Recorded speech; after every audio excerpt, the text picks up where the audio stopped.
The light that illuminates our world has changed. For most of human history, we lived by the generous, indifferent light of the sun or the warm, localized glow of a household lamp. But today, for billions of us, the defining light of our age emanates from the small, rectangular screens we hold in our hands. It is a demanding, interactive, and deeply personal light. It illuminates what I call the digital bodyscape, a vast, shimmering, and treacherous new territory where human identity, and particularly female identity, is being relentlessly forged and reforged, one pixel at a time. Welcome to episode 1 of the Algorithmic Gaze. I am Dr. Asma Majid.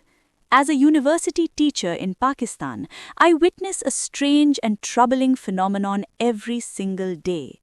I see it in the flicking thumbs of my students as they scroll through Instagram feeds between classes. I hear it in their career aspirations, which are no longer limited to traditional professions, but now revolve around the alluring dream of becoming a content creator. And as a scholar of gender studies, I see a glaring, stark contrast. In the classroom, we deconstruct feminist theories that fought for decades to liberate women from the status of objects. Yet on their screens, these same young women are becoming absolute masters of a new, seductive form of self-commodification. This performance is everywhere, and it follows a very distinct visual grammar. Picture this, a young Pakistani woman in the staged intimacy of her own bedroom gazes into her phone's camera. She might be demonstrating a simple makeup routine, but the camera deliberately lingers on the curve of her neck. She might be trying on a new dress from a local brand, but her poses are drawn straight from the vocabulary of high-fashion seduction, arching her back, cocking her hip. She might be documenting her gym workout, but the camera angle is meticulously placed low and behind her to emphasize the shape of her body in skin-tight leggings. And the captions below these images? They are often a jarring, potent cocktail of piety, consumerism, and empowerment.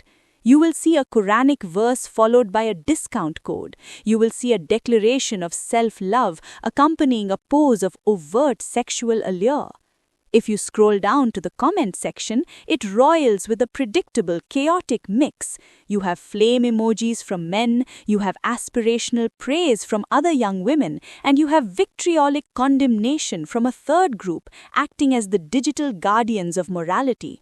This entire spectacle, this performance of a carefully curated, highly sexualized self is what I call the monetization of objectification. This burgeoning industry is celebrated by many as a new form of female empowerment. We are told that because a woman is holding the camera, because she is making the money, she is liberated. In this video series, I am advancing a central, challenging thesis. This is a profound refutation of authentic liberation.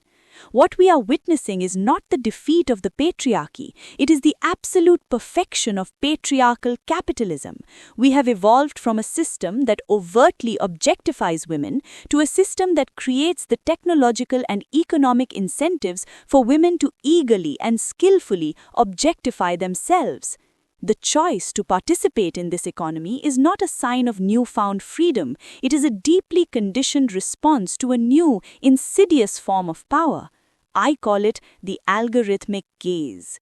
This gaze is a complex fusion of corporate surveillance, machine learning, and mass voyeurism.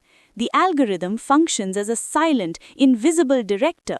It ruthlessly rewards performances of sexualized femininity with its most precious currency, visibility. That visibility is then converted into financial capital. This is not empowerment. It is a new form of labor in the attention economy. The body is the factory, the self is the product, and the wage is a precarious, exhausting combination of money and validation. To understand just how radical this new paradigm is, we have to realize that our old feminist toolkits are no longer enough to explain it. For half a century, the cornerstone of feminist media critique was Laura Mulvey's concept of the male gaze, the idea that Hollywood cinema positioned women as passive objects for the erotic pleasure of an active male spectator. But what do we do with a reality where the woman is her own director, her own cinematographer, and her own distributor? How do we apply a theory of passive objectification to a creator who is so demonstrably active, savvy, and in control? The post-feminist neoliberal defense swoops in here. It tells us she is an entrepreneur of the self. Her body is her brand. She has reclaimed the gaze for her own profit.